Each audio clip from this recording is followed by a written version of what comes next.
So good morning. एक figure of speech जिसको हिंदी में अलंकार कहते हैं। Figure of speech with examples and photos. तो दोस्तों मैंने आपके लिए एक टॉपिक तैयार किया जिसका नाम है इंग्लिश में फिगर ऑफ स्पीच, और मैंने कोशिश की है कि मैं आपको इसको एग्जाम्पल्स के साथ और कुछ फ़ोटोज़ के साथ आपके डाउट्स को क्लियर करा पाऊँ। आई होप आप इसके बाद किसी अन्य लेक्चर को या अदर लेक्चर्स को नहीं देखेंगे, क्योंकि इससे आपको सारी चीज़ें समझ में आ जाएंगी। चलिए चलते हैं हम और डिस्कस करते हैं इस पूरे टॉपिक पर। तो फिगर ऑफ स्पीच जिसको हिंदी में अलंकार कहते हैं, चलिए इसकी डेफिनेशंस की बात करते हैं। Figure of speech is a words or a phrases that makes our language beautiful, effective and impressive, known as figure of speech. चलिए दोस्तों हम इसको हिंदी में देख लेते हैं। अलंकार वे शब्द या वाक्यांश हैं जो हमारी भाषा को सुंदर और प्रभावशाली बनाते हैं, जिन्हें अलंकार के नाम से जाना जाता है। या फिर आप ऐसा भी कह सकते हैं कि जो फिगर ऑफ स्पीच है को हिंदी में अलंकार कहते हैं, और अलंकारों का प्रयोग भाव प्रकाशन की शोभा बढ़ाने के लिए किया जाता है। काव्य की शोभा बढ़ाने वाले तत्वों को अलंकार कहते हैं। तो चलिए देखते हैं दोस्तों इसके जो है एक एक करके जितने भी हमारे फिगर ऑफ स्पीच हैं उनको हिंदी और इंग्लिश में विद एग्जांपल्स के साथ समझते हुए। जैसा कि हम जो अपनी पिछली क्लासेस में पढ़ते हुए आए हैं कि छवि के चाचा ने छवि की चाची को चांदी के चमचे से चटनी चटाई। अब हमें यह आइडेंटिफाई करना होता है या पहचान करनी होती है कि ये कौन सा फिगर ऑफ स्पीच है। तो मैं आपको इस तरह के एग्जाम्पल्स और वो किस फिगर ऑफ स्पीच यानी किस अलंकार का पार्ट है उसको बताते हुए इस चैप्टर को शुरुआत करता हूँ। तो हमारा जो पहला फिगर ऑफ स्पीच है जिसका नाम है सिमिली, इसको हिंदी में उपमा अलंकार कहते हैं। चलिए देखते हैं इसकी डेफिनेशन को। A simile is a comparison between the two objects of different kinds which have at least one point in common. The words as like or so are used for comparison. तो दोस्तों इसमें हम बात करें जो simile है वो किन्हीं भी दो चीज़ों में कंपैरिजन करता है, और इसकी जो पहचान होती है वो एज, लाइक और सो जैसे कुछ वर्ड्स से हम पहचान लेते हैं कि ये एग्जाम्पल जो है वो सिमिली का होगा। चलिए हिंदी में देखते हैं। उपमा अलंकार दो विभिन्न प्रकार की वस्तुओं की तुलना करता है जिसमें कम से कम एक गुण समान हो। एज, लाइक और सो शब्दों का प्रयोग समानता व्यक्त करने के लिए किया जाता है। चलिए दोस्तों चलते हैं इसके कुछ एग्जांपल्स पर फटाफट के अंदाज में और देखते हैं इनको विद पिक्चर्स के साथ। तो दोस्तों पहला एग्जांपल है ही रन्स लाइक अ चीता।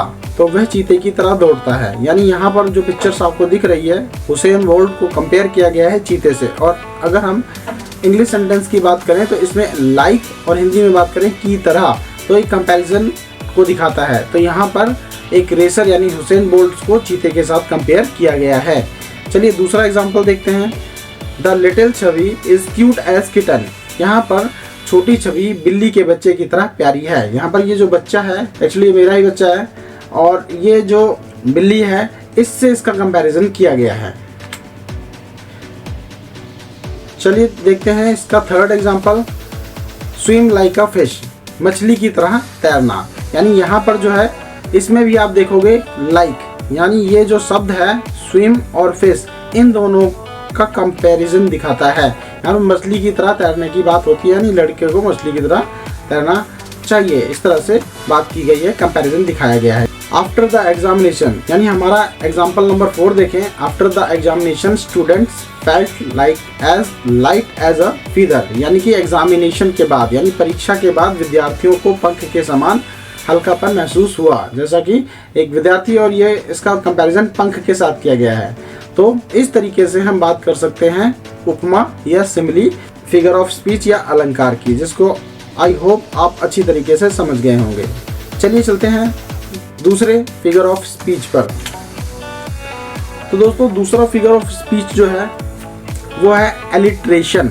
तो एलिट्रेशन जो है वो अनुप्रास अलंकार होता है। आप लोग इससे फैमिलियर होंगे। अनुप्रास अलंकार या एलिट्रेशन जिसमें जो हमारा कॉन्सोनेंट होता है यानी व्यंजन होता है उसका रिपीटेशन बार बार होता है। तो having the same first consonant sound. चलिए डेफिनेशन देखते हैं। Alliteration is a sentence that consists of a series of words that have the same consonant sound at the beginning. Some popular examples of alliteration in a sentence includes। तो दोस्तों अनुप्रास एक वाक्य है जिसमें शब्दों की एक श्रृंखला होती है और जिसकी शुरुआत में एक ही व्यंजन ध्वनि होती है। एक वाक्य में अनुप्रास के कुछ लोकप्रिय उदाहरणों में शामिल हैं, जैसे क्यूट छवि चेक चीकू। इट मीन्स प्यारी छवि चेक चीकू। तो छवि को चीकू चेक करने की बात हो रही है, यानी कि हम इसमें इंग्लिश वाले सेंटेंस पर ध्यान देंगे, यानी सी और सी कॉन्सोनेंट साउंड जो है वो बार बार रिपीट हो रहा है। चलिए देखते हैं नेक्स्ट एग्जांपल।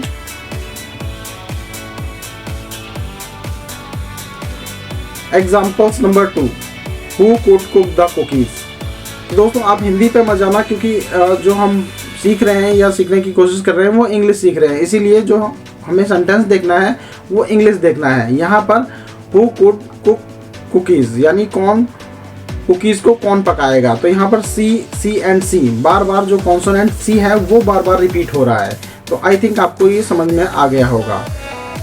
एग्जाम्पल नंबर 3 की बात करें, छवि के चाचा ने छवि की चाची को चांदी के चमचे से चटनी चटाई। इट मीन्स इसमें भी आप देख सकते हैं सी बार बार जो है सी कॉन्सोनेंट रिपीट हो रहा है। आई थिंक आप अच्छी तरीके से समझ गए होंगे। चलिए देखते हैं अगले फिगर ऑफ स्पीच को। तो दोस्तों अगला जो फिगर ऑफ स्पीच है वो है मेटाफर, यानी रूपक अलंकार। जो हमने सिमिली देखा था, यहाँ पर एन इम्प्लाइड सिमिली को एम्प्लाई कर दिया जाए, मतलब वहाँ पर हम कंपेयर कर रहे थे, यहाँ पर हम उसको वो चीज़ बोल देंगे और बोलेंगे ये है। जैसे कि पहले डेफिनेशन देखते हैं।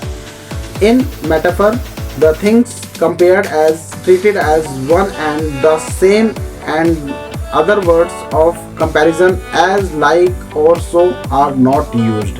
तो यहाँ पर as like और so जो है यूज नहीं होगा, यहाँ पर हम उसको implied कर देंगे, यानी कि जिस चीज़ को बोल रहे हैं उसको ही वो चीज़ बोल देंगे। आई होप आपको एग्जाम्पल के साथ और अच्छा मैं समझा पाऊंगा। चलिए देखते हैं कुछ एग्जाम्पल्स। पहले हिंदी की डेफिनेशन देख लेते हैं। रूपक में तुलना की जाने वाली बातों को एक मान लिया जाता है तथा तुलना प्रकट करने वाले शब्द एज लाइक और सो का प्रयोग नहीं किया जाता। चलिए देखते हैं एग्जांपल्स। तो पहला एग्जांपल है दोस्तों, camel is the ship of desert, यानी ऊंट रेगिस्तान का जहाज है। क्या ऐसा हो सकता है? बट इसको बोल दिया गया। तो आपको यहाँ पर समझना है ये मेटाफर है। मेटाफर मीन्स रूपक, उसी का रूप दे दिया गया है, यानी उसको शिप ऑफ द डेजर्ट कहा गया। चलिए नेक्स्ट एग्जांपल से मैं और थोड़ा सा क्लियर करता हूँ। तो दोस्तों नेक्स्ट एग्जांपल जो मेटाफर का है वो है हर आइज वर डायमंड्स, उसकी आंखें हीरे जैसी हैं। ऐसा पॉसिबल तो नहीं है, बट यहाँ पर हम मेटाफर सीख रहे हैं, यहाँ पर आप ऐसा बता सकते हैं कि ये मेटाफर है। Examples, my teacher is an angel, तो मेरी टीचर एक देवदूत है। क्या टीचर कोई एंजल हो सकती है? बट हम बोल देते हैं। तो ये एक एग्जाम्पल है मेटाफर का। चलिए दोस्तों लास्ट एग्जाम्पल देखते हैं मेटाफर का। दिस क्लास इज जू और अ मार्केट, तो क्या कोई क्लास जो है यानी कक्षा जो है वो चिड़ियाघर या बाजार हो सकती है? लेकिन मेटाफर जो है ये दिखाता है कि उसको ऐसा बोल दिया गया या ऐसा समझा जा रहा है। तो आई थिंक आप इन एग्जाम्पल्स के साथ सेटिस्फाई होंगे और समझ चुके होंगे कि जो मेटाफर है वो किसी चीज़ का वो होना बताता है और सिमिली जो था वो उसके साथ कंपेयर था। चलिए नेक्स्ट फिगर ऑफ स्पीच पर चलते हैं और देखते हैं कि क्या है। तो दोस्तों अगला फिगर ऑफ स्पीच बहुत ही इंपॉर्टेंट है, एज एन हिंदी के माध्यम से, यानी एज एन हिंदी के तौर पर और इंग्लिश के तौर पर, दोनों पर। तो अगला जो एग्जाम्पल है वो है पर्सोनिफिकेशन, मानवीकरण अलंकार। डेफिनेशन की बात करें तो इन personification lifeless objects and abstract ideas are thought as a person having life, यानी इसमें ये बताने की कोशिश की जा रही है कि इस अलंकार में जो निर्जीव वस्तुएं होती हैं तथा भावों को सजीव मानकर व्यक्ति के रूप में वर्णन किया जाता है। मतलब जिनमें जान नहीं होती है लेकिन फिर भी उनको ऐसा दिखाया जाता है कि वो सजीव है। मैं कुछ एग्जाम्पल के साथ आपको उसको क्लियर करता हूँ। चलिए देखते हैं पहला एग्जाम्पल। बहुत ही पॉपुलर एग्जाम्पल है, जैसे opportunity knocks at the door but once, यानी अवसर दरवाजे पर एक बार दस्तक देता है। तो वैसे अगर आप समझने की कोशिश करें या अंडरस्टैंड करें, तो जो अवसर होता है, अपॉर्चुनिटी होती है, वो किसी के नॉक नहीं करेगी। लेकिन यहाँ पर ऐसा प्रेजेंट किया गया है कि एज एन अलाइव, तो उसमें ऐसा लग रहा है कि जान है। तो ये आपको पर्सोनिफिकेशन दिखाता है जो निर्जीव होती है, यानी जिनमें जान नहीं होती है, लाइफलेस थिंग्स को लाइफ के तौर पर दिखाया जा रहा है। चलिए दूसरा एग्जांपल देखते हैं। तो दोस्तों दूसरा example, the moon smiled upon the river. जो चंद्रमा है वो नदी पर हंस रहा है या मुस्कुरा रहा है। तो क्या ऐसा हो सकता है? बट यहाँ पर पर्सोनिफिकेशन दिखा रहा है, यानी कि इसको मानवाधिकरण यानी कि मानवीकरण अलंकार के थ्रू इसको प्रेजेंट किया गया है, पर्सोनिफिकेशन दिखाया गया है। चलिए दोस्तों नेक्स्ट थर्ड एग्जांपल देखते हैं। Love is blind. Oh wow, love is blind, प्यार अंधा होता है। तो अंधा तो होगा नहीं, उसकी आंखें होंगी नहीं, बट यहाँ पर इसको कंपेयर मतलब कि पर्सोनिफाइड किया गया है, पर्सोनिफिकेशन किया गया है as an live. Anxiety is sitting on her face, यानी कि किसी के चेहरे पर चिंता बैठ तो सकती नहीं है, हाँ वो चिंतित हो सकता है, बट इस तरह के जो एग्जाम्पल हैं वो पर्सोनिफिकेशन को दिखाते हैं। तो आई होप आप इससे क्लियर हुए होंगे। जो पर्सोनिफिकेशन होता है उसका मतलब होता है कि किसी भी निर्जीव यानी लाइफलेस थिंग्स को लाइव दिखाना। चलिए दोस्तों चलते हैं नेक्स्ट स्लाइड पर और देखते हैं अगला जो है फिगर ऑफ स्पीच। तो अगला फिगर ऑफ स्पीच जो है वो है ओनोमोटोपिया, यानी ध्वनि सूचक। ओनोमोटोपिया जो ध्वनि सूचक है, इसका मतलब है कि कुछ सेंटेंसेस ऐसे होते हैं जो कि उनके आवाज़ से उनको पहचाना जाता है। चलिए देखते हैं इसकी डेफिनेशन। तो in this figure of speech the sound suggest the sense और मीनिंग। तो इस तरह के जो अलंकार होते हैं, इस तरह की जो फिगर स्पीच होती है, उनके सेंटेंस में जो उनके साउंड्स होते हैं उससे पहचान में आता है कि वो कौन सा है फिगर ऑफ स्पीच है। तो इस अलंकार में शब्द की आवाज़ से अर्थ का बोध होता है। एग्जाम्पल द कैट्स म्याऊ, बिल्ली म्याऊ म्याऊ करती है, तो उसकी म्याऊ म्याऊ से पता चला वो कैट है। तो ये onomatopoeia figure of speech present करता है। मर्मरिंग ऑफ इननंबरेबल बीज, यानी असंख्य मधुमक्खियों का बड़बड़ाना। तो बहुत सारी मधुमक्खियां जो हैं वो बीज भिन्न की आवाज़ करेंगी और इससे पता चलेगा कि वो जो है बीज है। चलिए देखते हैं दोस्तों कुछ अदर एग्जाम्पल्स को। जैसे एग्जाम्पल नंबर 3 की बात करें, the guns of hunters snap and crack, यानी शिकारियों की जो बंदूकें होती हैं वो चटकती यानी फिट फिट की आवाज़ करती हैं। तो ये उससे पता चलता है कि जो उसमें साउंड निकला है वो किसी गन का है यानी बंदूक का है। एग्जाम्पल नंबर 4 की बात करें दोस्तों, the snake are hissing and the bees are buzzing, सांप फुफकार रहे हैं और मधुमक्खियां भिनभिना रही हैं। तो उनके भिनभिनाने से और उनके फुफकारने से यानी उसके हिसिंग साउंड से और उसके बजिंग साउंड से पता चलता है कि कौन क्या है। तो दोस्तों चलते हैं, अब हम अपने अगले फिगर ऑफ स्पीच की बात करेंगे जिसका नाम है हाइपरबोली, यानी अतिशयोक्ति। मोर देन रिक्वायर्ड, एग्जीग्रेशंस बोल सकते हो आप इसको।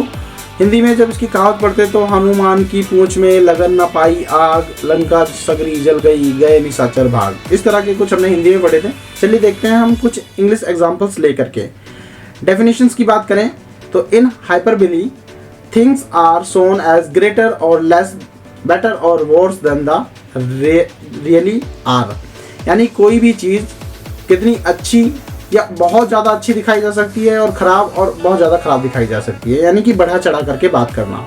तो इस अलंकार में किसी बात को वास्तविकता से कहीं अधिक बढ़ा चढ़ा करके या बहुत कम कर करके प्रेजेंट किया जाता है। चलिए एग्जांपल देखते हैं। I have told you a millions times to not touch my books, तो मैंने तुमसे लाख बार कहा कि मेरी किताबें मत छूना। तो वैसे कोई लाख बार तो कह नहीं सकता। तो आप इससे ये समझ सकते हैं कि इस सेंटेंस में चीज़ों को काफ़ी बढ़ा चढ़ा के बोल दिया गया है। चलिए कुछ एग्जांपल्स और लेते हैं जिससे मैं आपको और बेटर तरीके से समझा पाऊंगा। एग्जाम्पल नंबर 2 पर, he is old age the hills, वह पहाड़ियों जितना पुराना है। तो क्या कोई इतना पुराना हो सकता है जो पहाड़ियों जितना पुराना हो? तो इससे आप ये पता कर सकते हैं ये हाइपरबोली का एक एग्जाम्पल है, क्योंकि चीज़ों को बहुत ज़्यादा बढ़ा चढ़ा कर दे रखा है। एग्जाम्पल नंबर 3 की बात करें, I am so hungry I could eat a horse, कि क्या कोई इतना भूखा हो सकता है कि वो घोड़े को खा जाए? पॉसिबल ही नहीं है। बट इसमें चीज़ों को बढ़ा चढ़ा कर कहा गया है, मुझे इतनी भूख लगी है कि मैं एक घोड़े को खा सकता हूँ, तो नॉट पॉसिबल। तो आप इसे समझ सकते हैं कि यह हाइपरबोली यानी अतिशयोक्ति अलंकार को दिखाता है। एग्जाम्पल नंबर 4 की बात करें दोस्तों, तो my daughter is taller than the Qutub Minar, possible है क्या? नहीं। चीज़ों को बढ़ा चढ़ा कर कहना जिससे शब्दों को जो है मोर इफेक्टिव बनाया जा सके। तो मेरी बेटी कुतुब मीनार से भी ऊंची है, ये सिर्फ और सिर्फ एक हाइपरबोली को प्रेजेंट करता है। तो इस तरह के जितने भी एग्जाम्पल होंगे वो हाइपरबोली का एक एग्जाम्पल माने जाएंगे। चलिए चलते हैं अपने नेक्स्ट फिगर ऑफ स्पीच पर और देखते हैं। एसोनेंस यानी स्वरों की एकता, इसको स्वर साम्य अलंकार भी कहते हैं। Repeat the same vowels but different consonant sound. तो दोस्तों इसमें क्या होता है कि जो साउंड निकलता है वो वाउल्स का निकलता है, और जो definitions, internal vowels is a nearby words that are the same or comparable in sounds. Here as a few examples of assonance in speech. आसपास के शब्दों में आंतरिक स्वर जो ध्वनि के समान या तुलनीय हैं, यहाँ वाणी में सामंजस्य के कुछ उदाहरण दिए गए हैं। चलिए देखते हैं क्या है वो। Zari went here and there now here। तो यहाँ पर Zari went here there, ए की आवाज़ बार बार आ रही है, यानी जो वर्ड्स हैं वो कॉन्सोनेंट्स हैं, बट जो आवाज़ है वो एक तुम्हारे वाउल्स की आ रही है। तो आई थिंक इस तरह से आप इसको आइडेंटिफाई कर सकते हैं। चलिए नेक्स्ट एग्जांपल देखते हैं। How, now, brown, cow. तो इसमें आओ आओ यानी ओ की आवाज़ बार बार आ रही है। तो आप इससे पता कर सकते हैं जो फर्स्ट वर्ड है वो कॉन्सोनेंट है, बट उसके बाद आने वाले जो शब्द हैं वो सारे के सारे वाउल्स हैं। How is your cow now, same examples, ओ की आवाज़ आ रही है, इट मीन्स ये वाउल्स को दिखाती है। Go slow over the road, तो ओ इसमें भी जो हमारा माउथ है वो ओ साउंड्स क्रिएट करता है, बट दिखने में ये कॉन्सोनेंट से स्टार्ट होते हैं।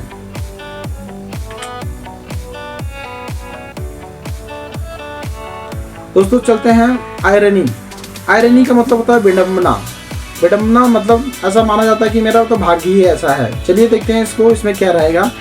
चलिए दोस्तों चलते हैं आयरनी, विडंबना। डेफिनेशंस की बात करें, आयरनी और sarcasm is a figure of speech in which the use of words convey the opposite of their literally meaning. These are often used as a humorous manner. Some examples of the irony includes।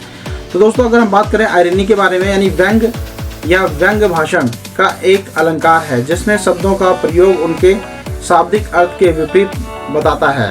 इनका प्रयोग अक्सर विरोधी ढंग से किया जाता है और विडंबना के कुछ उदाहरणों में शामिल हैं। देखते हैं कुछ examples. Your hand are as clean as mud, तो किसी के हाथ मिट्टी जैसे साफ हो सकते हैं। तो इसमें एक आयरनी दी गई है, मतलब व्यंग किया गया है किसी चीज़ पर, यानी तुम्हारे हाथ मिट्टी की तरह साफ हैं। The dinner you serve was as hot as ice, आपने जो रात्रि भोज परसा वह बर्फ़ जैसा गर्म है। तो एक तरह से ये भी व्यंग हो गया कि लोग खाना गर्म खाना चाहेंगे और इसमें खाने को ठंडे की तरह गर्म बताया गया है। Coming home to a big mess and staying, it's great to back, यानी एक बड़ी गड़बड़ी के बाद घर आना और कहना वापस आकर बहुत अच्छा लग रहा है। तो ये भी एक तरह से विडंबना ही कह रहे हैं कि गड़बड़ी भी हो गई और कह रहे हैं बहुत अच्छा लग रहा है। तो telling a rude customers to have a nice day, यानी किसी भी असभ्य ग्राहक से कहना कि आपका दिन शुभ हो। तो एक तरह से आयरनी को दिखाता है, यानी विडंबना को दिखाता है। क्लास 12th में एक चैप्टर है जिसका नाम है लॉस्ट स्प्रिंग, उसमें साहिब आलम का एक एग्जांपल दिया गया है, द लॉर्ड ऑफ यूनिवर्स, और उसके पास पहनने के लिए जूते तक नहीं थे। This is irony. अगर कुछ एग्जांपल्स और दें, जैसे किसी का नाम हो नयन तारा और उसके आँख ही ना हो, तो ये भी एक आयरनी को दिखाता है। चलिए, आई होप आपने इसको समझ लिया होगा और एंजॉय कर रहे होंगे।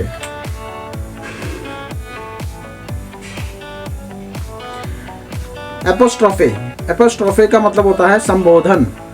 चलिए देखते हैं इसमें क्या रहेगा। Definitions, an apostrophe is a direct address to the dead, to the absence और टू अ पर्सोनिफाइड ऑब्जेक्ट्स और आइडिया। यानी एपोस्ट्रोफे वह अलंकार है जिसमें मृत, अनुपस्थित या मानवीकरण किए हुए पदार्थ या विचार को संबोधित किया जाता है। तो चलते हैं और देखते हैं कि क्या है। यानी कि O liberty why are you so dear, हे स्वतंत्रता तुम इतने प्रिय क्यों हो। तो इसमें मृत और अनुपस्थित, मानवीकरण किए हुए पदार्थों या विचारों को संबोधित किया जा रहा है। तो जिसमें जान नहीं है, जो अनुपस्थित है या जो पर्सोनिफाइड है, उनको टारगेट करके किसी चीज़ को बताना, ये हमारा एपोस्ट्रोफे संबोधन कहलाता है। ओ दैट कम सून, हे मृत्यु जल्दी आओ। तो मृत्यु जो है ही नहीं, उसको एक इंडिकेशन दे करके बात की जा रही है। O grave where is the victory, हे कब्र आपकी जीत कहाँ है। तो ग्रेव, उसमें जान नहीं है। तो इस तरीके से एपोस्ट्रोफी का मतलब होता है संबोधन करना, यानी किसी की ओर संकेत करना और उसको बताना।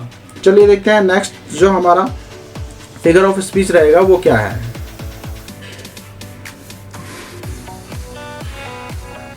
ऑक्सीमोरन यानी विरोधाभास। तो इसका मतलब क्या होता है। Definitions in which figures of speech two opposite qualities are added to the same things. इस अलंकार में एक ही वस्तु में दो परस्पर विरोधी गुणों को दिखाया जाता है। चलिए देखते हैं कैसे। He is a regularly irregular, यानी कि वह नियमित रूप से अनियमित है। जैसे कोई बच्चा है और वो ट्यूशन तो रोज आता है घर से, लेकिन वो ट्यूशंस में नहीं आता। तो इस तरीके से हम पहचान सकते हैं he is the regularly irregular. And having nothing he had all, और उसके पास कुछ भी नहीं, उसके पास सब कुछ है। तो इसमें कुछ भी नहीं और सब कुछ की बात की गई है। लाइफ इज बिटर स्वीट, जिंदगी खट्टी मीठी है। तो खट्टे के साथ मीठे को दिखा दिया गया, यानी कि एक ही सेंटेंस में दोनों चीज़ों की बात करना, अपोजिट चीज़ों की बात करना, ये ऑक्सीमोरोन का एग्जाम्पल है। चलिए हम अदर एग्जाम्पल्स लेते हैं। It is an open secret, तो सीक्रेट कुछ ओपन हो सकता है क्या। अगर सीक्रेट ओपन हो गया तो सीक्रेट ही नहीं रहेगा। तो जो सीक्रेट है उसको ओपन भी दिखा दिया गया। तो एक तरह से आप ये बोल सकते हो कि हाँ, एक ही सेंटेंस में दो चीज़ों की बात की गई है। He was feeling sweet pain, उसको मीठा मीठा दर्द हो रहा है। अगर दर्द होगा तो वो मीठा कैसे हो सकता है। तो ऑक्सीमोरोन आई थिंक आप समझ चुके होंगे।